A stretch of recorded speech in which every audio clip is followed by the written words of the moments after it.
Sharper Than a Serpent's Tooth. Written by the Hanged Man 317 and read by Purple Star. Chapter 45. I go low, you go high.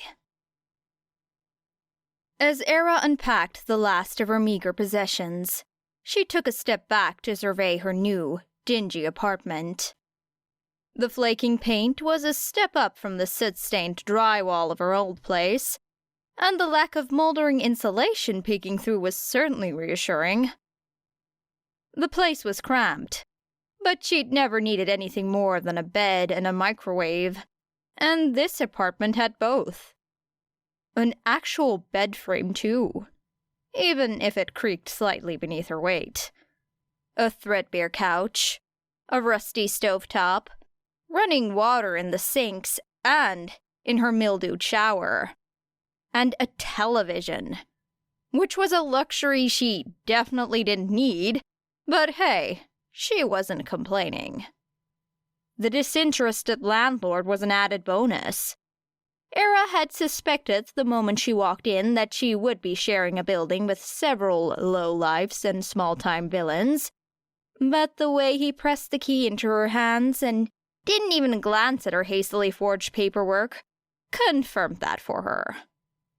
As long as she paid her rent on time, he wouldn't care what she did to earn it, and that suited her just fine. The new location was just a smidge closer to UA, too. Less time commuting meant more time for her extracurricular activities. Speaking of which, Era resisted the urge to flop onto her new couch, and instead rifled through her backpack for her tattered cloak and hood, fastening the feathered mask to her face. She checked the locks on her door one last time, before gently sliding open her window, ignoring its screeching protests, and resolving to grease it thoroughly when she came back. A squeaky door was a good warning of intruders, but a squeaky window? That was unacceptable, considering how often she'd be slipping in and out. Era was eager to scope out her new patrol route, to map fresh paths across the rooftops and discover the hidden places where people prefer to do violence. It was the right play, the only reasonable course of action after moving into an untested area. Of course, there was also the far more irritating motivation that this would be one of her last nights unsupervised before her internship with Aizawa. Thankfully, the odds of her running into Eraserhead tonight were low. New district, new pro-hero routes to learn and avoid, but Eraser likely wasn't one of them. This neighborhood was probably just as run down as her old one, which meant she wouldn't have to worry about the big-name heroes. Heavy hitters typically didn't bother with places like this, especially after dark. Given all that, she really should have expected the vigilante. It was a reflex, jumping into that alley. Someone was screaming bloody murder for a tenth of a second before it was suddenly, mercilessly muffled by a hand or a cloth, and really, did it matter? The point was, it was muffled. The point was, they wanted it quiet. And the only thing Era could think of was to drag whatever sordid business they had kicking and screaming into the inescapable noise of fists and blood and broken bones. 3 figures, cornering a 4th. Era jumped from the rooftop, smoothly catching herself on a window ledge, before planting her feet soundly onto the shoulders of one of the assailants, knocking them down to the ground beneath her weight. A quick glance confirmed that the would-be victim was alive, and running before she turned to knock away an incoming blow, feeling a jolt of pain run up her arm, where their skin made contact. Her vision fell away. Era tried to blink away the blindness, but a whistle of air had her ducking yet another clumsy swipe and she kicked out in the general direction of her foe. Fuck. Some sort of sensory alteration quirk, then? The pain had been a nuisance, but the vision thing was going to get very old, very fast. Era could fight blind. She'd had to learn. Especially in missions that relied on the cover of night, or a blown fuse box. Problem was, that usually meant her enemies were robbed of sight as well. In situations where she was the only one blinded, things got more difficult to keep track of the more people she had to face. A faint groan and a shuffle of fabric behind her meant that the person she'd landed on was standing up. So there were still 3 people in the alleyway who were extremely pissed that she'd interrupted whatever it was they were doing. The odds weren't great. But Era thought she could at least get in a couple of broken bones before they managed to kill her. Then she could take a little nap on the asphalt, cough the blood from her lungs, and continue on her merry way. There was a sharp intake of air to her left, and Era sidestepped a fist to wrap her own hand around what she assumed to be a jacket, yanking it toward her and slamming her elbow into whatever flesh she could reach. She grinned when she was rewarded with a pained yelp and a sickening crack. Snaking her hand up and over the shoulder, she managed to get a grip on hair, and Era wasted no time slamming the head into a nearby wall. Whoever it was crumpled, and Era strained her ears past the rush of blood so that she might be able to hear the other 2. A fist caught her in the temple, and she stumbled, barely ducking a second blow and twisting around a knee from her other opponent. 2-on-1 hardly seems fair, she managed to grit out, pinpointing a huff of laughter and jumping away from another strike. Life's not fair, hero, one of them hissed, voice low and rasping. Ah, did they really think she was a pro? They must not get a lot of actual pros around these parts.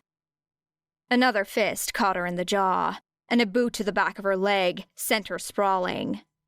Era spit out gravel and dirt as she desperately tried to blink away the shadows, finally catching the faintest blurry outlines of her surroundings before rolling away from an incoming boot. She scrambled to her feet, managing to knock the legs out from beneath one of them and quickly jumping on top, throwing a wild punch into where she figured the face must be. There was a satisfying impact against her knuckles before someone slammed into her side, throwing her off and onto the ground again. Era twisted out of his grasp and staggered backwards, snarling as she wrenched herself away from another fist and planted a kick firmly into his stomach, launching her attacker back for a moment while she continued to try and regain her sight. Era froze, ear straining, when she heard new footfalls enter the alley. Soft, but from a great height, as if they'd dropped from the roof same as her. She prepared herself for an even more grueling fight. Given her luck, this was probably reinforcements. There were the sounds of a scuffle, a gasp, a shout, the meaty impacts of fists, and then, suddenly, the alleyway was deathly quiet. Stumbling backwards, Era fervently rubbed at her eyes, blinking them open to find that she could see again. For the most part, strands of darkness still lingered at the fringes of her vision. A figure was loitering at the other end of the alley, long trench coat concealing much of his face, and the night shadows doing the rest. He nudged at one of the unconscious bodies that now littered the floor with the toe of his boot. "You good?" It took her a moment to realize he was talking to her. Era coughed, grimacing at the taste of blood in her mouth, and leaning over to spit it out onto the ground. "Yeah, thanks." "Whatever." "Well, This was awkward. He wasn't a hero. Or at least he didn't seem to have the presence of one. She took a couple steps closer, stopping when his head jerked up. Something on his face glinted in the light that drifted in from beyond the alleyway. Like piercings. You got something you want to talk about? His voice was dangerous, telling her to get lost in all but words. Era shrugged. Is it wrong to want to thank my gracious savior? You can thank me from over there. Ouch. When Era did not approach any further, the man knelt down in front of one of the unconscious bodies, rifling through pockets. Are you a girl or just a prepubescent teen? I could be both. I could be neither. Why do you care? Because your answer will determine how much I'm gonna kick the shit out of you. Era huffed. Oh, sure. I'd like to see you try. Just jumped in to save your ass, he muttered. Feels like I deserve a little respect. I was fine. You call that fine? Why are you wandering out here anyway? That height? You have to be what? 12? And what's with that get-up? Get lost playing heroes and villains? Are we really playing the insult game? Is that really what we're doing right now? The man snorted, moving on to the next unconscious person. Only a child would call it that. I'm not a child, snapped Era, bristling as she took a few steps towards him. Then back off before I actually beat your ass. Do it, coward. Fucking hell. Go home to your mama. My mama's dead, said Era with faux cheer, sticking her hands in her pockets and scuffing her feet. She made her tone high and grating in a poor imitation of a small child. What about yours? Stop that. She pitched her voice even higher. Stop what, mister? Stop acting like that. Fuck, okay. Sorry I called you a kid. God, that's creepy. Don't know what you're talking about, kind sir. I'm going to roast your ass. Era tilted her head to the side, grinning wildly. Is that a sex thing? Stop! Seriously, I should have just let them murder you. Would that have made you happy? Probably. Well, next time I'll do that then. Era paused, smile fading slightly as she considered him. There gonna be a next time? I guess that depends on you, he said gruffly, sighing as he rose to his feet. You gonna stop acting like a moron? This neighborhood isn't the place for a... whatever you are. You're a vigilante, she said dryly, noting with narrowed eyes how he tensed. Got a name? Don't need a name. And you shouldn't either. It's past your bedtime. Don't deflect.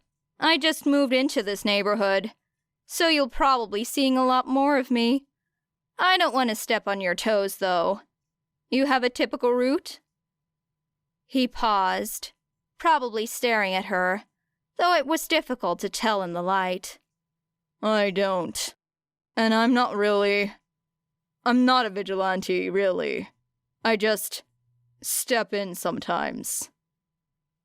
The cops would say you're— Fuck the cops. Era huffed, smile curling up. Fuck yeah. What then? You just wander around at night and sometimes you see something you don't like? What's your day job? Don't have one. Stop asking questions. Sorry, I need to annoy you into hating me before this conversation is over, said Era with a shrug. It's like, my thing. Are you a teenager? Muttered the man, before he sighed. Look, I'm kind of done here. Hopefully, we will never run into each other again. Wouldn't count on it. The man groaned, kicked one of the unconscious people sprawled across the alleyway, before stalking off towards the street. Era followed. There were plenty of reasons for her to do so. The man was clearly a local, so he probably knew the layout better than she did. Plus, something about his demeanor seemed off to her. A little too eager to send her away, and just slightly too evasive when she pressed him for answers. Obviously, that was all to be expected from a vigilante. But there was something more that just...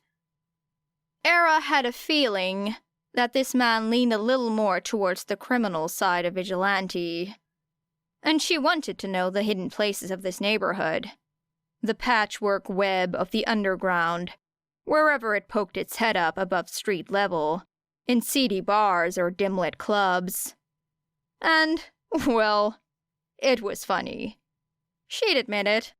The way he glared at her over his shoulder as she continued to trail him down the street was hilarious. And frankly, she could use a fun night before her week trapped in a no doubt painful internship with Aizawa. Get lost, kid. Nah, I'm good. I swear, I don't make a habit of killing toddlers, but I'll make a fucking exception for you. Ooh, scary. You gonna glare me to death, big man? There was a low growl in his throat, and he stopped suddenly on the sidewalk, whirling around. Era came to a halt as well, keeping a healthy 5 meters between them. I will kill you. Stop fucking following me. In the yellow glow of the grime-encrusted street lamps, Era could make out a shriveled discoloration at the bottom half of his face, stretching down beneath his shirt. Burn scar? Difficult to tell with the light in the distance, but Era was familiar enough with the subject to be pretty damn sure. Kill me, then, she said conversationally, glancing up at the sky as if they were both enjoying a lovely evening walk. Sounds kind of messy, though. Lot of hassle. All at once, there was a blinding flash of light, and Era had to blink away the afterimage before she could see the man again, his hand now wreathed in searing blue flames. She thought she could feel the heat from where she stood, although she wasn't sure if they were really that blisteringly hot, or if her mind was just playing tricks on her. Either way, Era had to grit her teeth to keep herself from taking a hasty step backwards, away from the burning, searing, twisting... All at once, it was gone, and the street was swallowed by darkness once more. Ashes aren't difficult to clean. Get lost. A snarl threatened to creep onto her face, but she held it at bay, instead letting out a light peal of laughter. No, I don't think so. He groaned a wordless sound of frustration. What the fuck do I have to say to you? Do you have no sense of self-preservation? Hit the nail on the head. You must be smart. What do you even want? I'm not a fucking babysitter. Just pretend I'm not here. Fucking... A blur of motion darted into a nearby alleyway, and they both fell silent, heads snapping towards the site. The man was the first to step forward. Stay out of my way, kid. Era snorted. Yeah, sure. Okay. The fight was quick. Her new, not vigilante friend was proficient. She'd give him that. And the attempted mugger very quickly found himself knocked to the ground and relieved of his possessions. Era leaned on the wall at the entrance to the alleyway, grinning. Nice. The man growled incoherently. Stop fucking following me, you! Era tensed first. A fact she would probably be quite smug about, had the situation allowed it. As it was, he noticed very shortly after that they were decidedly not alone in that alleyway. Seriously, Sparrow? You have a friend now? Era certainly did not detect a note of fond exasperation in Eraserhead's voice. Oh great, you've brought along Eraserhead, drawled the not vigilante, looking up to where the hero was perched on the fire escape. Kid, you are actually the worst. I do not have Eraserhead summoning powers, Era hissed, eyes starting towards her possible escape routes. I'm new here. Obviously he was following you. No, I'm here for Sparrow, said Eraserhead dryly. He was being uncharacteristically slow on the attack here, and it was making her extremely nervous. The change in location did throw me for a loop, though. I'll give you that. How? Era cut herself off with a snarl as she leapt away from a whipping strand of fabric. Shit! Shit! We need to get out of here! Couldn't agree more. I go low, you go high? What? No. I go low, you go high. Ugh, fine, just— Are you two really going to strategize right in front of me? Yikes. Run, she hissed, although she probably needn't have bothered. The not vigilante was already halfway out of the alley, and it seemed that Eraserhead was completely uninterested in following him. Great. Era barely managed to scramble up the wall, dodging away from the grasping scarf as she practically threw herself over the lip and onto the roof. Then she ran, and it was glorious. The wind and the stars, and the constant pounding of her feet against the hard concrete. She felt a dozen little scrapes burn against her skin as she ducked and weaved and rolled away from his attacks. Incredible. How quickly she slipped into routine. How this little chase between them had turned into a familiar game. A dance to which she knew all of the steps. Era lost him by ducking into an open window and fleeing through the abandoned house within, doubling back the way she came, all the while staying low and close to the shadows. When she made it back to her new apartment, she couldn't wipe the stupid little grin off of her face. There was something exhilarating about being chased across the city. Something nothing else could quite match. More so in the after. In the blissful freedom that she had earned.